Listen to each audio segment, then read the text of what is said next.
अस्सलाम वालेकुम to all of you. आज की इस वीडियो में हम साइनॉप्सिस को स्टडी करेंगे कि रिसर्च वर्क में साइनॉप्सिस क्या होता है, इसको कहाँ लिखते हैं और कैसे लिखते हैं, इसकी क्या इंपॉर्टेंस है रिसर्च वर्क में। तो वक्त ज़ाया किए बगैर शुरू करते हैं वीडियो। साइनॉप्सिस साइनॉप्सिस का उर्दू में मतलब होता है खुलासा, मतलब समरी।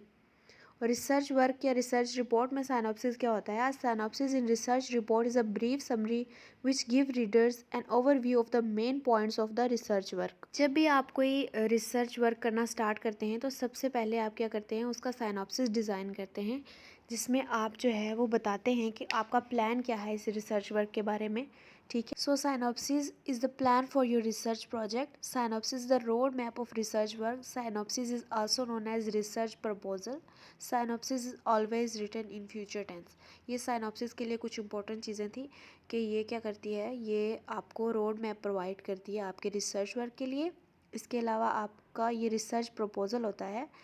एक और इम्पोर्टेंट चीज़ जो आपने देखी वो है कि साइनॉप्सिस हमेशा फ्यूचर टेंस एक और इम्पोर्टेंट चीज़ जो है वो है साइनॉप्सिस हमेशा फ्यूचर टेंस में लिखते हैं। क्यों? क्योंकि अभी जब जिस स्टेज पे हम साइनॉप्सिस लिखते हैं उस स्टेज पे हमारा रिसर्च वर्क कंप्लीट नहीं हुआ होता। एक्चुअली साइनॉप्सिस में हम बता रहे होते हैं कि हम अपने रिसर्च वर्क में करने क्या वाले हैं, हमारा रिसर्च वर्क जो है वो कैसे होगा, तो इसलिए ये हमेशा फ्यूचर टेंस में होती है। इसके अलावा जो साइनॉप्सिस है उसके कुछ एलिमेंट्स हैं इंपॉर्टेंट, जो कि लाजमी लिखने होते हैं साइनॉप्सिस में। तो 5 इंपॉर्टेंट एलिमेंट हैं साइनॉप्सिस के। एक है नीच, दूसरा रिसर्च क्वेश्चन, तीसरा एम्स एंड ऑब्जेक्टिव्स, चौथा सिग्निफिकेंस, और पांचवा जो है वो मेथडोलॉजी है जो आपने अपने वर्क में अप्लाई की है। अब हम स्टेप बाय स्टेप इन सारे एलिमेंट्स को डिस्कस करेंगे और देखेंगे कि ये कैसे लिखना है और इनमें क्या क्या लिखना है। सबसे पहला आ जाता है हमारे पास नीच और टॉपिक।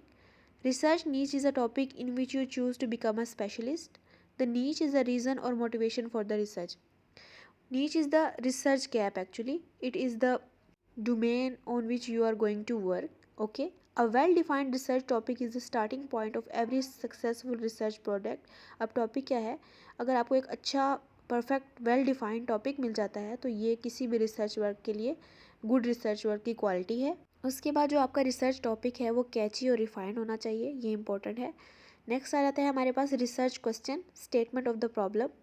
ठीक है, अब रिसर्च क्वेश्चन क्या है? Research question is problem based statement. It gives you and your supervisor a clear view of what the research aims at achieving and within what time frame. ठीक है, research question से ही आपको और आपके supervisor को idea होता है कि आपकी रिसर्च जो है वो क्या अचीव करने वाली है और किस टाइम फ्रेम में ये वर्क हो रहा है। तो रिसर्च क्वेश्चन जो है वो आपको एक प्रॉब्लम बेस्ड स्टेटमेंट बनानी होती है जिसका आंसर येस और नो में नहीं होना चाहिए। It must have a room for investigation, ताकि उसी को तो आर्ग्यू को आपने सॉल्व करना है थ्रू योर रिसर्च वर्क। तो जो रिसर्च क्वेश्चन है वो बहुत इंपॉर्टेंट हैं रिसर्च वर्क में। तो साइनॉप्सिस में आपको ये भी राइट करना है कि आपके रिसर्च क्वेश्चन जो हैं वो रिसर्च वर्क के लिए कौन कौन से होने वाले हैं। नेक्स्ट है हमारे पास aims and objectives. Objectives are derived from research question.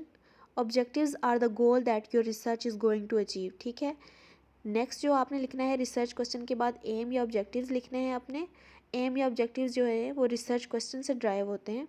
ये होते क्या हैं कि आपकी रिसर्च वर्क फ्यूचर में जो है वो क्या अचीव करने वाली है वो बताते हैं आपके ऑब्जेक्टिव्स।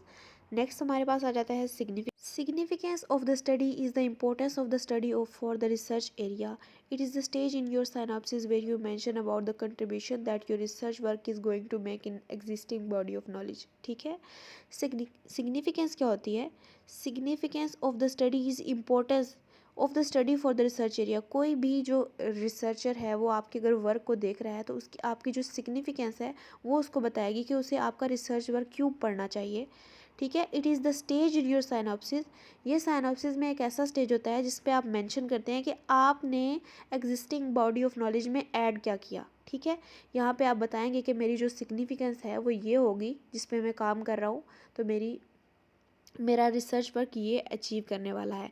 नेक्स्ट है हमारे पास रिसर्च मेथडोलॉजी। साइनॉप्सिस के लास्ट पे आप अपनी रिसर्च मेथडोलॉजी लिखते हैं। Research methodology is a specific procedure, philosophy, lens और technique use to identify, select, process, analyse information about a topic. ठीक है, रिसर्च मेथडोलॉजी आप एंड पे लिखेंगे साइनॉप्सिस के, जहाँ पे आपको ये बताना है कि आप कौन सी मेथडोलॉजी, कौन सा लेंस, कौन सी फिलॉसफी जो है अपने वर्क पे अप्लाई कर रहे हैं। तो उसको आप साइनॉप्सिस में लास्ट में मेंशन करेंगे। उसके अलावा प्रोसेस जो होता है वो तो स्टेप्स इन्वॉल्व होते हैं, मेथड और मेथडोलॉजी में फ़र्क है। मेथड एक्चुअली जो स्टेप बाय स्टेप प्रोसेस आप फॉलो करते हैं उसको मेथड बोलते हैं, जबकि मेथडोलॉजी एक टेक्निक होती है जो आप through out the work follow कर रहे होते हैं, और ये स्टार्टिंग से ही मेथडोलॉजी आपको फॉलो करनी पड़ती है। होप सो इस वीडियो में आपको साइनॉप्सिस से रिलेटेड तमाम इन्फॉर्मेशन मिल गई होगी। Thanks for watching.